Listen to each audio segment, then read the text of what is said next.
जन जन बोले, तन मन डोले, हर दिल बोले, जिंदाबाद जिंदाबाद। कर्पूरी को याद करो, तुम जननायक को याद करो। देखिए, फिल्म इंडस्ट्री के जो मेकर्स हैं वो कौन है? ऑफ कोर्स वो अपर कास्ट हैं। जो प्रोड्यूसर हैं, फिनांसर हैं, डायरेक्टर हैं, सब वही हैं। बुद्धा की धरती की परती पर उगल बंदूक यहाँ, ठोक देंगे कट्टा कपार में, आइए ना हमरा बिहार में।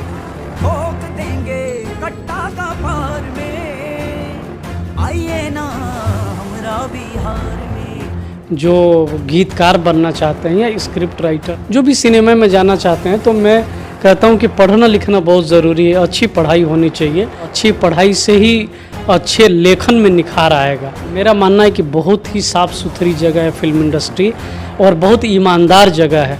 अगर आपके पास हुनर है, आपको काम आता है, तो इंडस्ट्री आपको काम देती है।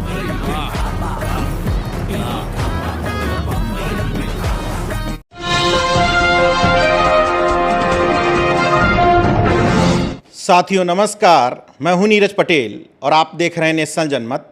मेरे साथ डॉक्टर सागर जी हैं। मुंबई के जाने माने गीतकार हैं। बॉलीवुड की तकरीबन 20 फिल्मों के लिए गाने लिख चुके हैं और 100 ऐसे गाने हैं जिनको देश के जाने माने गायक अपनी आवाज़ दे चुके हैं। जेएनयू से पीएचडी की आपने हिंदी डिपार्टमेंट में।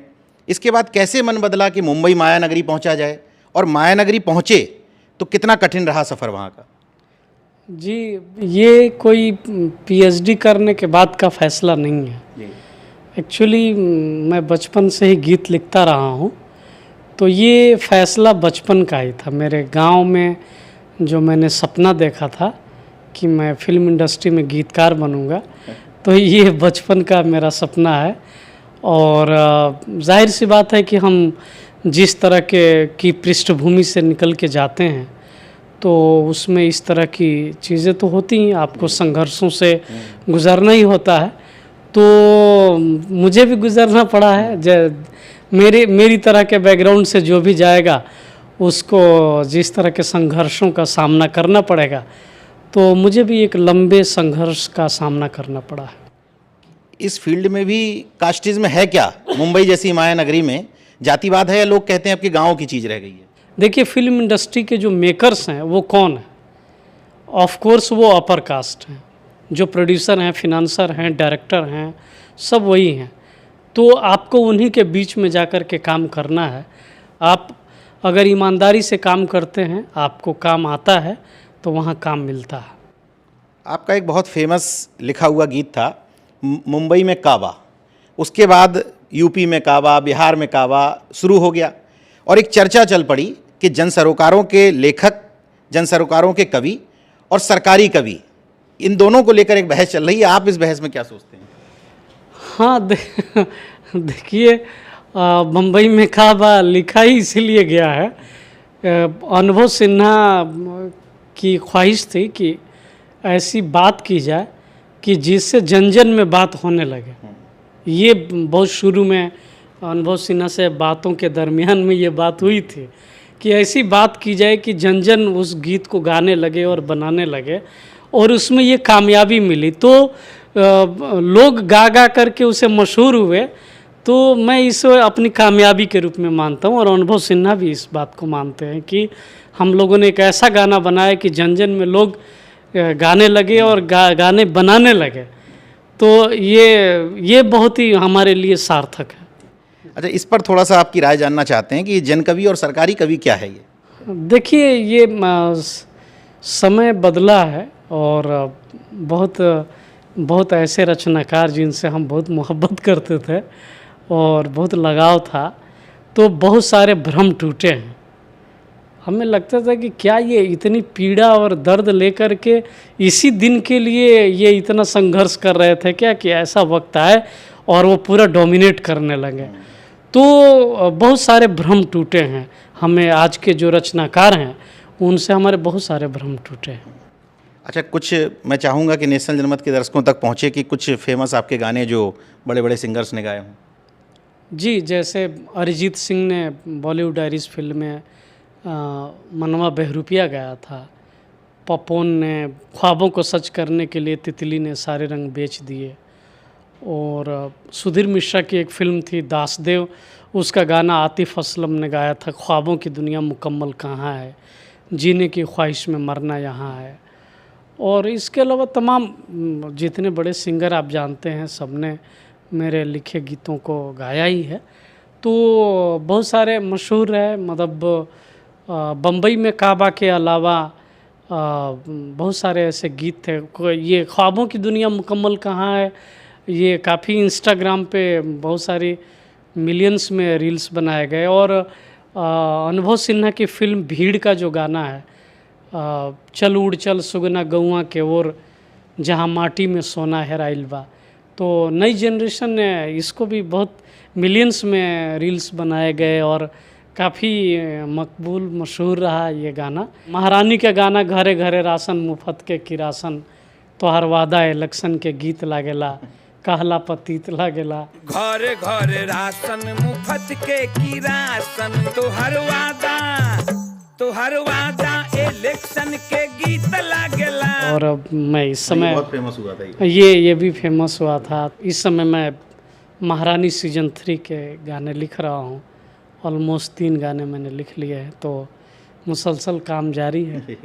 अच्छा, ऐसा कह सकते हैं कि भोजपुरी जो गाने हैं उनको बॉलीवुड में आपने स्थापित किया एक तरीके से।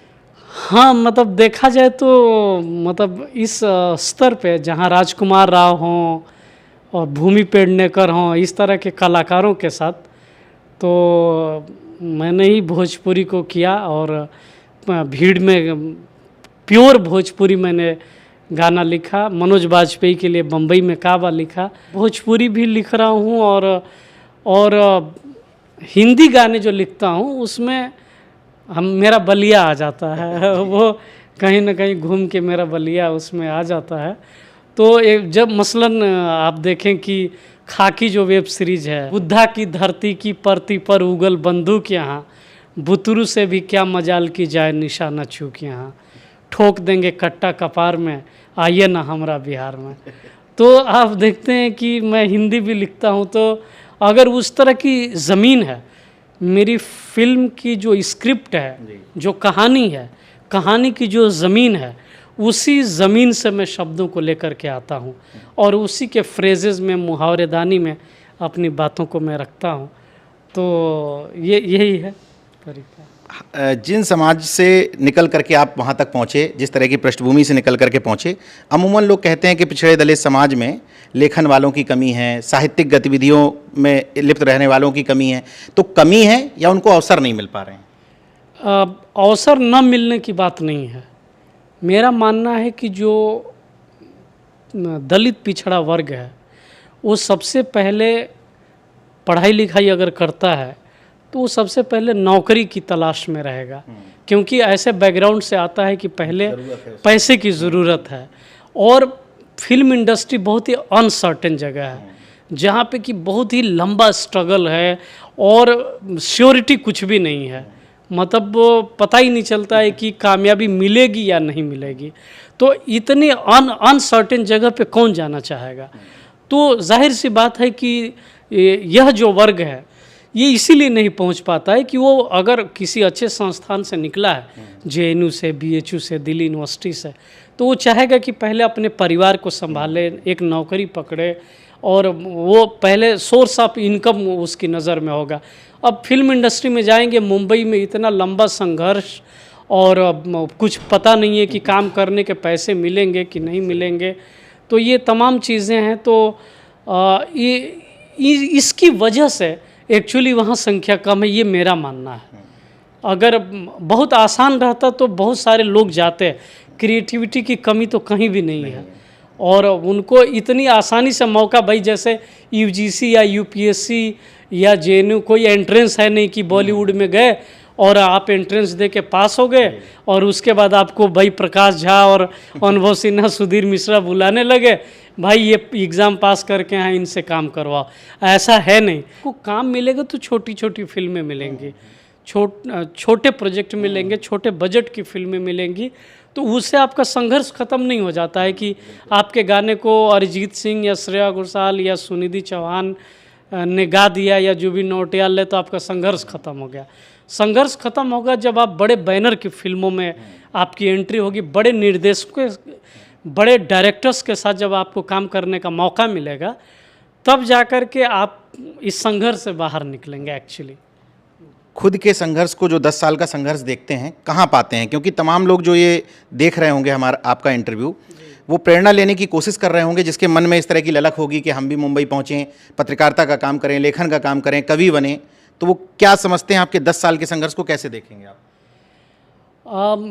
मैं जहाँ तक समझता हूँ कि एक बार पहले अपनी समझ का होना बहुत ज़रूरी है इसके लिए, और बहुत ज़्यादा हम अपने बारे में श्योर रहे हैं कि हमें अच्छा लिखने आता है, तो अपने को समझना सबसे इम्पोर्टेंट है। ये हर जगह पे लागू होता है, यूपीएससी से लेकर के और यूनिवर्सिटीज़ में पहुंचने तक और फिल्म इंडस्ट्री तक।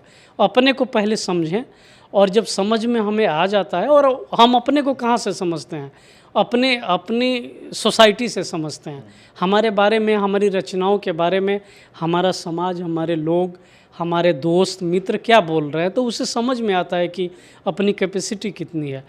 तो एक तो अपने को समझना, और उसके बाद मेरा मानना है कि मुंबई अगर जा रहे हैं तो अपने पास, फिर मुंबई बहुत महंगी जगह है, तो फिनंशियली बहुत मजबूत होना चाहिए और उसका इंतज़ाम होना चाहिए, क्योंकि वहाँ जा कर के ऐसा कुछ काम नहीं मिलने लगता है। और ख़ास तौर से राइटर के लिए बहुत मुश्किल है। सिंगर के लिए तो ये कि वो रोज़ कोरस करेगा तो वो 1000 रुपये कमा सकता है। एक्टर है, वो क्राउड में, भीड़ में भी जाके लाठी डंडा लेके दौड़ेगा तो भी उसको 500-1000 रुपये मिल जाएंगे। लेकिन गीतकार के पास कोई ऑप्शन नहीं है कि वो कोरस नहीं गाएगा या शूटिंग में किसी क्राउड में जा कर के वो भाग लेगा कि उसे कुछ रोज़ के पैसे मिले। तो मैं जहाँ तक समझता हूँ कि फिनंशियली थोड़े से ऐसे हों कि हम वहाँ सरवाइव कर सकें, तो वो अपनी पूर्व तैयारी होनी चाहिए। और बाकी अगर आप में दम है तो काम मिलेगा, काम मिलता है फिल्म इंडस्ट्री में। डॉक्टर सागर के इस इंटरव्यू से एक बात तय हो जाती है कि वो संतुष्ट हैं और पॉजिटिव भी हैं। इसका मतलब ये कि आपके अंदर हुनर है, काबिलियत है और धैर्य का तड़का है, तो निश्चित तौर पर न सिर्फ माया नगरी बल्कि देश दुनिया में कहीं भी काम करना चाहेंगे, कोई भी काम करना चाहेंगे, उसमें आपको सफलता मिलेगी। यही कहना चाह रहे हैं? बिल्कुल बिल्कुल बिल्कुल सफलता मिलेगी। मेरा मानना है कि अच्छी पढ़ाई लिखाई करनी चाहिए, जो ख़ास तौर से आपके जनमत चैनल से मैं ये भी बात कहूँगा, जो गीतकार बनना चाहते हैं या स्क्रिप्ट राइटर या जो भी सिनेमा में जाना चाहते हैं, तो मैं कहता हूँ कि पढ़ना लिखना बहुत ज़रूरी है। अच्छी पढ़ाई होनी चाहिए, और अच्छी पढ़ाई से ही अच्छे लेखन में निखार आएगा, तो वो बहुत उसकी तैयारी अच्छी होनी चाहिए। और मेरा मानना है कि बहुत ही साफ़ सुथरी जगह है फिल्म इंडस्ट्री, और बहुत ईमानदार जगह है। अगर आपके पास हुनर है, आपको काम आता है, तो इंडस्ट्री आपको काम देती है। संदेश क्लियर है, काबिलियत है तो सफलता झक मार के साथ आएगी। हमसे बात करने के लिए शुक्रिया। बहुत बहुत शुक्रिया आपका नीरज जी।